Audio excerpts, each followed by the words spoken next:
It's hard to dread work if you're gonna come there smelling super fly.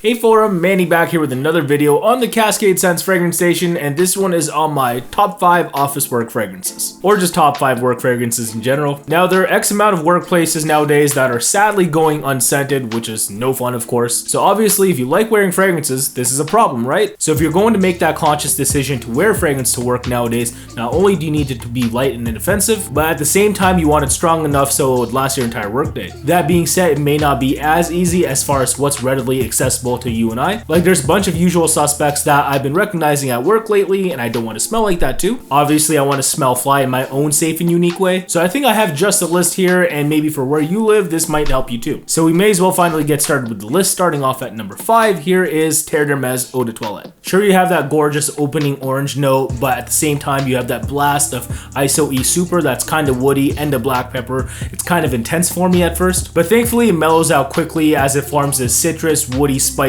kind of unique clean, and I'm a big fan of it now. It gets woodier and earthier as it dries down too, but somehow it maintains a certain level of cleanliness. Overall, I'd say it comes off as authoritative yet not disrespectful. In my mind, this is perfect for maybe a supervisor role or a manager type. Now, I'm neither of those roles at my current gig, so I don't have any way around any unscented work environment rules. As a result, I can't be as liberal with the sprayer, but even with a limited spray count here with like 2 tops, this is still good enough of a performer for me. So if you're looking for a more intense, clean work fragrance, maybe you should look no further if you haven't tried this yet. Again, it's the Eau de Toilette version of Terre d'Hermès. On to my number 4 now. Here we have Gucci Pour Homme by Gucci. Without a doubt, this is my favorite fragrance on the list on scent alone, and it's one of my favorites of all time. And who knew that a random combination of notes like violet leaves, tea, myrrh, and spices would be this safe? Also, despite its natural modest projection, thankfully it also has the strength to get me through the entire work shift too. And altogether, as far as this fragrance's vibe, it really just puts me at ease. Like, I really love the tea notes here, and when I do get whiffs of it,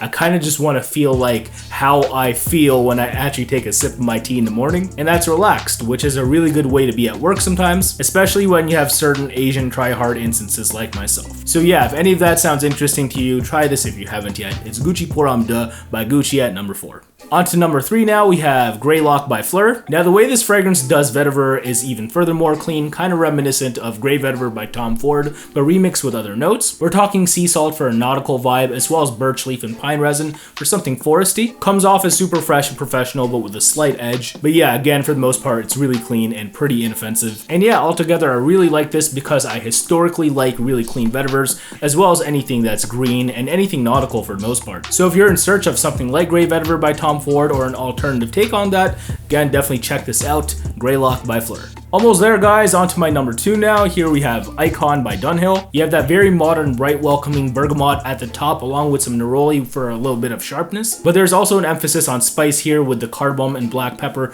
but nothing too intense. And neither is the vetiver, along with some of the softwoods in the dry down. Overall, Icon is a very versatile, any occasion type scent, but if it does lean anywhere, it's work. Like, even before I saw the ads for this one, the first thing I thought of when I smelled this was that an urban professional should be rocking it. So it's definitely something I'd spray in the morning and feel great about having a productive day at work with. Now, all in all, I know that this stuff is kind of overlooked in general because Dunhill's place in the luxury goods industry is kind of obscure right now, but do give this a shot if you haven't yet. You may be pleasantly surprised. Again, this was Icon by Dunhill at number 2. Also, for full disclosure, this bottle was provided to me by the lovely people at Fragrance.com, so a big thanks and shout outs to them for that. If you aren't already aware of them, Fragrance.com has a super large library of some of your favorite brands at the craziest of discounts, so check them out at Fragrance.com if you haven't yet. And no, these guys aren't directly influencing my opinion in any way. This is something I definitely would have bought from them anyway. So please take my word for it, or any way you want to take that. Now on to the number 1 finally.